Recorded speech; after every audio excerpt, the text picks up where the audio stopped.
السلام عليكم ورحمه الله وبركاته. اتمنى بس قبل لما نبدا تعملوا سبسكرايب وتعملوا لايك وشكرا جدا. فيلم روك الغلابه هو الفيلم الرابع في عالم مصر السينمائي.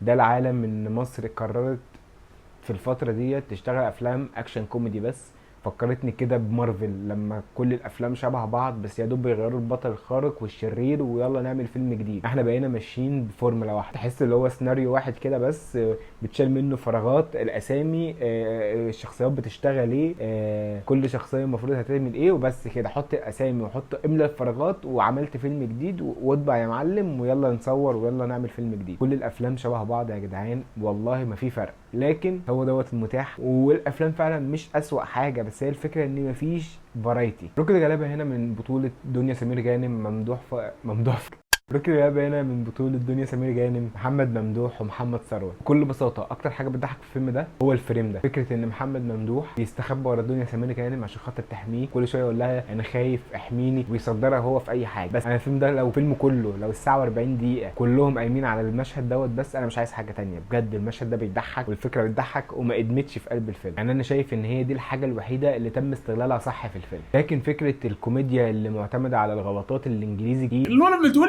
يو ار دايموند، يعني انا كده المفروض احس ان اعصاب مخي والحاجات والادراك عندي يختل، فاضحك فاحس ان يا نهار اسود ازاي بيتكلم انجليزي. وان محمد ممدوح مش عارف هي بتقول ايه وبيقعد يصحح لها. صراحه ادمت قوي وما كانتش جايبه نتيجه، وهي مع الاسف 90% من الفيلم قايم على النكته دي، ومش عارف ليه طولوا فيها قوي كده. ولو هتجيب مثلا في 10% وفي 80% تانيين، ما جابش نتيجه خالص. الموضوع ده هم طولوا فيه زياده عن اللزوم، والفيلم كله كان قايم على كده، وهي ديت النكته بتاع الدنيا سمير غانم اصلا. فانا مش عارف ليه هم في قلب الفيلم ما حاولوش حتى يلاقوا حاجه تانية تخلي دنيا سمير غانم تعملها عشان تضحك. ده هي كان كل حاجه بتقول كلمه انجليزي غلط ومحمد ممدوح يصحح لها او بيقول ايه انا مش فاهم او ايا كان. فالموضوع ما جابش نتيجه بصراحه، فانا ما حبيتوش تمام. هو ما جابش معايا، ممكن مثلا ضحكني مره او اتنين بس، مش ساعه و40 دقيقه كلها. وطبعا محمد ثروت هو من اكتر الممثلين الكوميديين اللي انا بحبهم.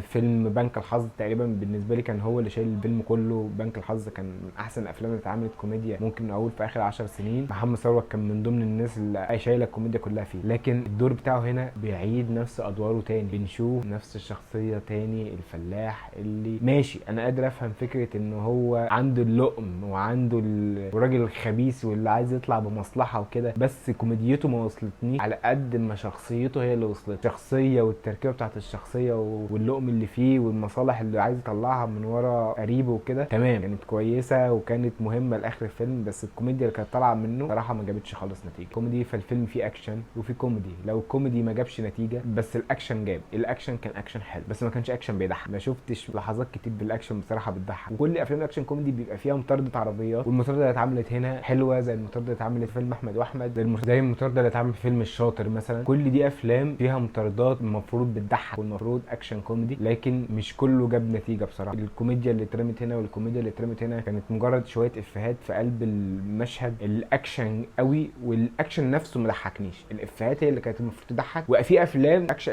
الافيهات فيها جابت نتيجه وضحكت، وافلام تانية لا. يعني انا برضو ستيل بالنسبه لاحمد واحمد والشاطر وفيلم روكي الغلابه، واكتر فيلم كان عاجبني فيهم واكتر فيلم ضحكني هو فيلم احمد واحمد، تاني فيلم الشاطر، تالت فيلم روكي الغلابه. ولو هنتكلم عن مشاهد مطاردات العربيات، اكتر فيلم فيه مطاردة العربيات بتضحك هو فيلم الشاطر، تاني فيلم احمد واحمد، تالت فيلم هو روكي الغلابه. فهو ما نجحش في كل حاجه، لكن الاكشن اللي كان معمول كان اكشن حلو.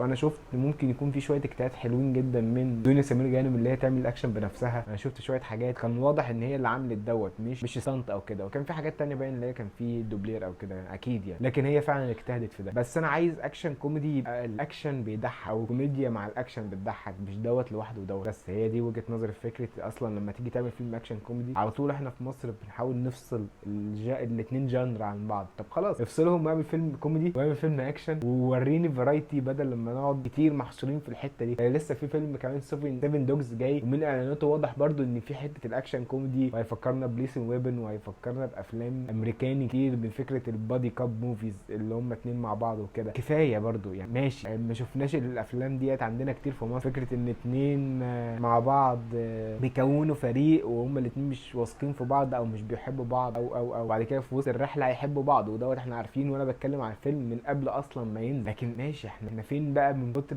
من كل الافلام المختلفه اللي تنزل في الدنيا وفي العالم؟ فين كل الجانرز؟ انا الموضوع دوت مضايقني لدرجه ان انا بكلم فيه في مراجعه فيلم. يا جماعه نغير، انا نفسي اشوف حاجه مختلفه والله العظيم. عشان كده بنزل افلام اجنبي، افلام مختلفه، افلام غريبه، افلام فيها افكار.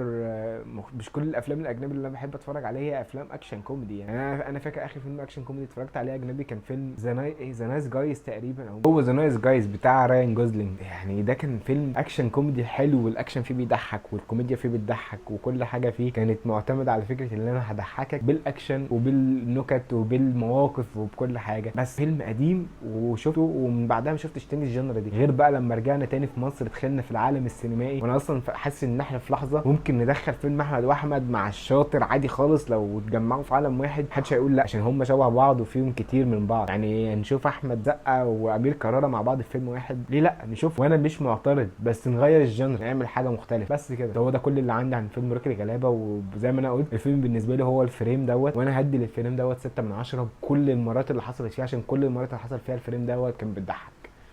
بس كده، سلام.